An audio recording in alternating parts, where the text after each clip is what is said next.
This is also a time of change for my family. The decision was finalized with chilling efficiency, devoid of ceremony, absent of applause, and leaving absolutely no room for a second chance. King Charles III formally authorized a draconian new succession protocol that accomplished vastly more than merely streamlining the monarchy's future. It permanently, irrevocably, redrew the boundaries of exactly where Queen Camilla would be permitted to stand when the crown ultimately transitions to Prince William. For Camilla, the devastating reality was not hidden in the privileges the document granted her. The true horror was buried deep within the brutal list of everything it stripped away. Before we plunge deeper into the monumental consequences this holds for the survival of the royal family, ensure you subscribe so you never miss a critical update. King Charles sat in total isolation with the finalized drafts, his eyes scanning a specific, devastating clause twice before his hand slowly reached for the fountain pen. The new succession protocol, a highly classified, legally binding blueprint dictating exactly how absolute royal authority will transfer to the next monarch, was ruthlessly engineered to obliterate uncertainty at the precise moment the British state could least afford it. Upon accession, William will immediately inherit absolute, uncompromised control, while Catherine will seamlessly assume the powerful role of queen consort at his side.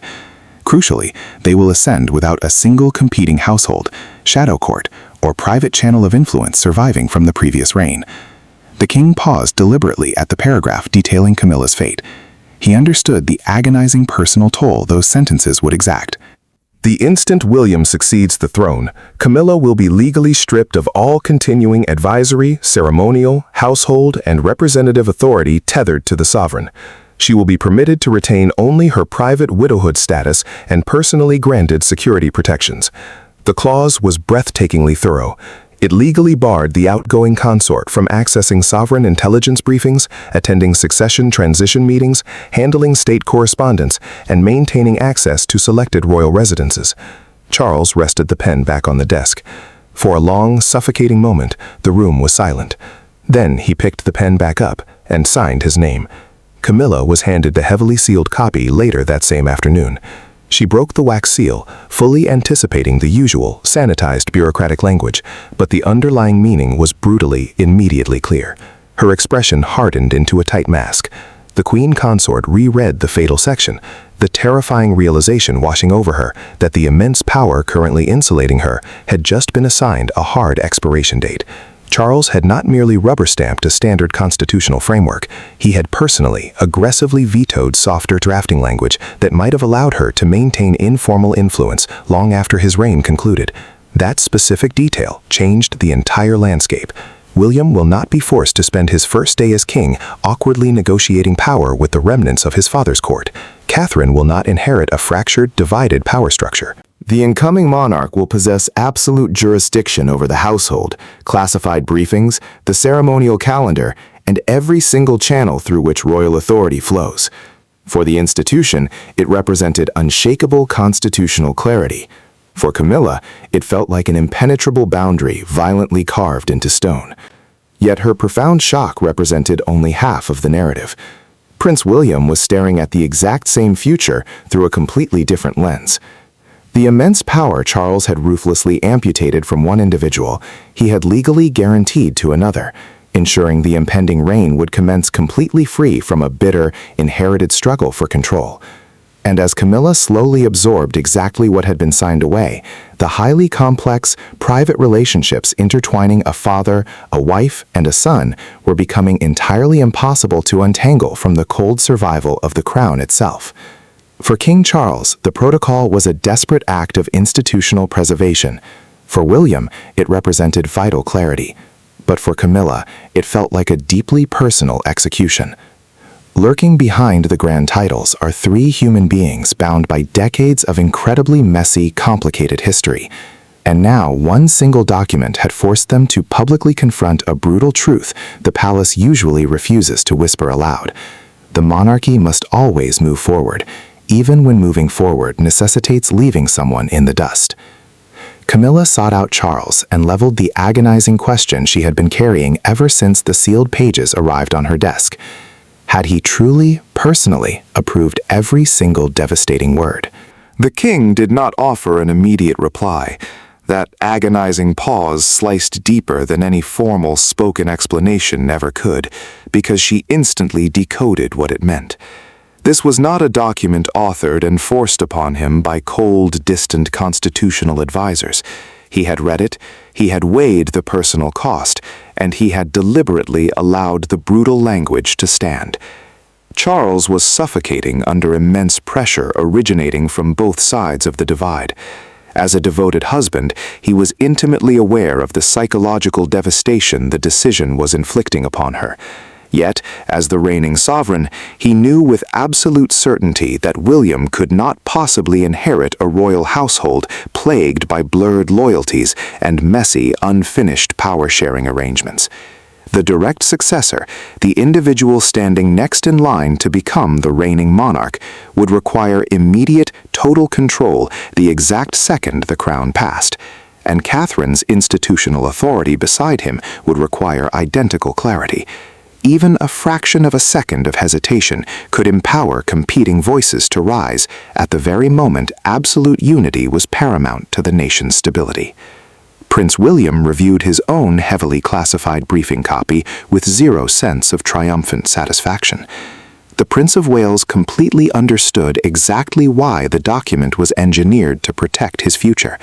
Yet, there was no victory to be found in realizing his eventual reign had been legally secured through his aging father's agonizing personal sacrifice. He could clearly see the surgical precision with which Charles had severed personal affection from sovereign authority, and he knew perfectly well that Camilla would feel the excruciating pain of that separation more acutely than anyone else alive. Camilla, however, continued to press the king for answers. She demanded to know if a less punitive version of the document had ever existed. Charles finally broke down and confessed that there had been. Earlier drafts of the protocol had graciously allowed her to maintain an informal consultative role following the succession, which meant she could theoretically still be approached privately regarding selected royal matters even after William assumed the throne. The king admitted that he had personally ordered that specific language destroyed. He firmly believed that permitting even an unofficial back channel of influence would inevitably breed catastrophic confusion, particularly among deeply entrenched, long-serving palace staff who might stubbornly remain emotionally loyal to the old regime. William soon discovered a specific logistical detail that made the impending transition feel even more violently immediate.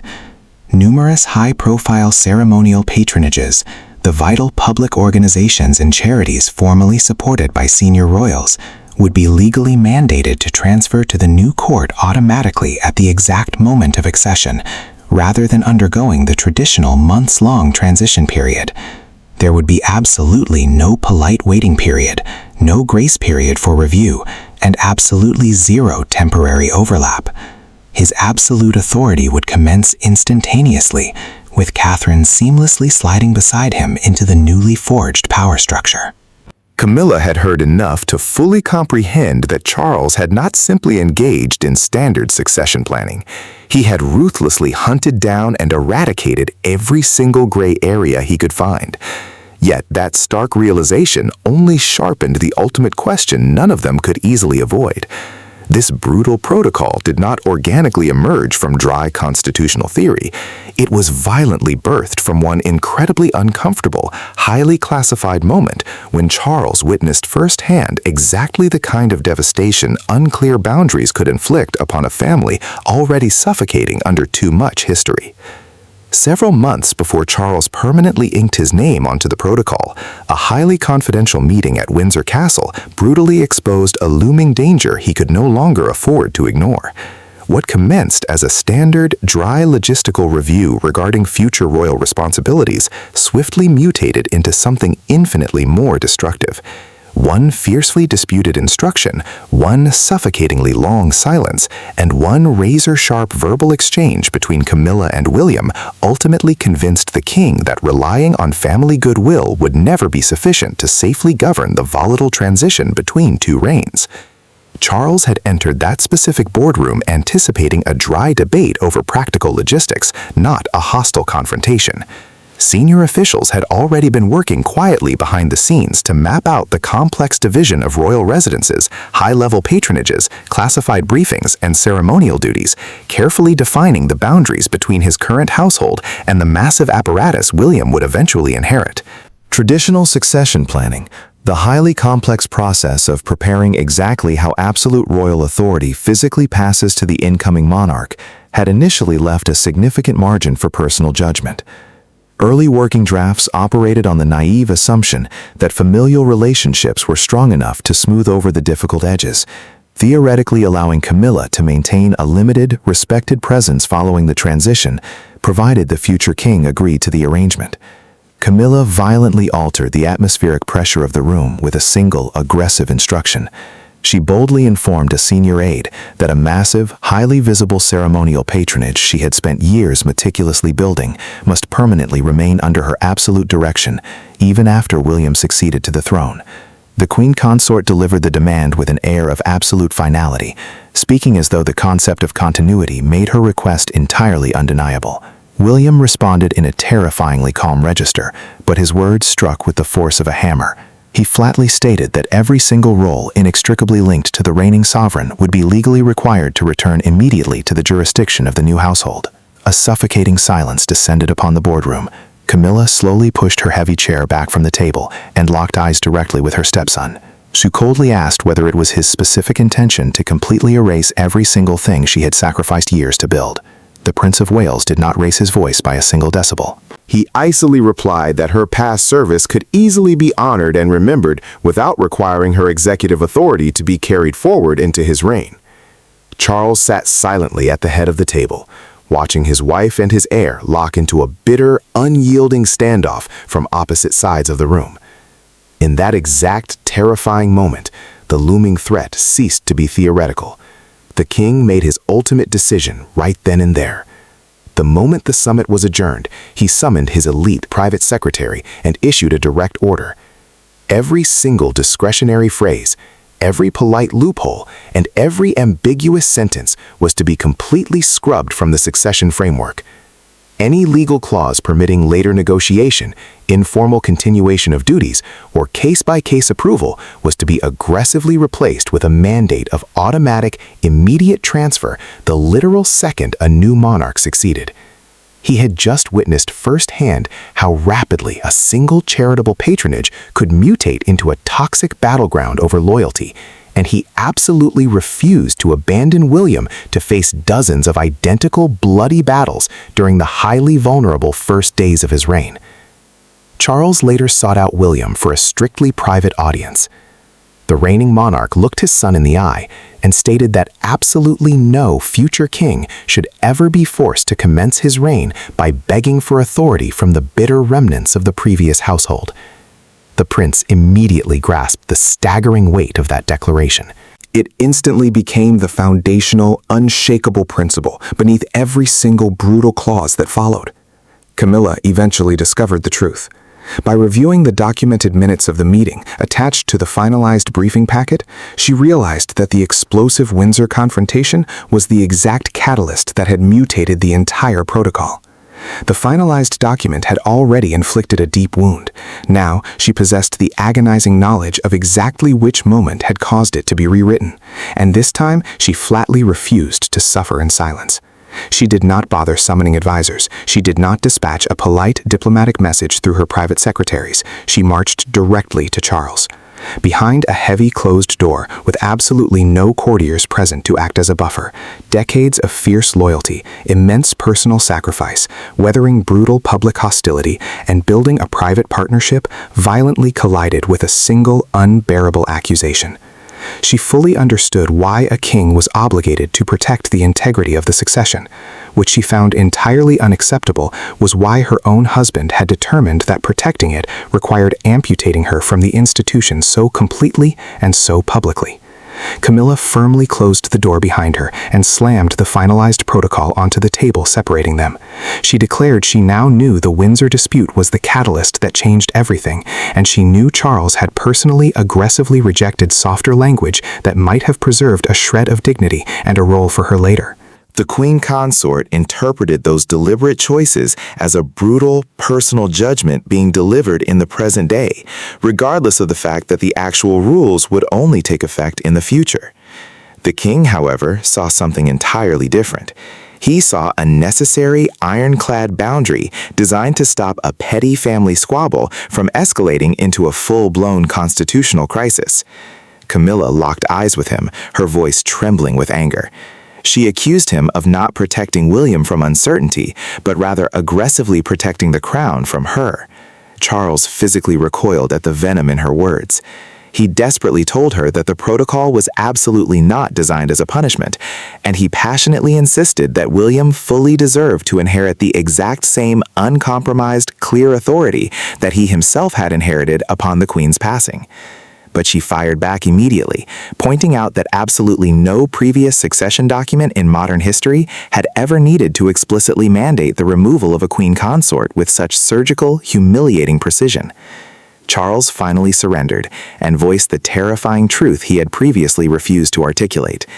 In a deeply private, highly sensitive recorded conversation that would be permanently preserved in the sealed succession file, he confessed that his darkest, most paralyzing fear was not a single argument over one charity.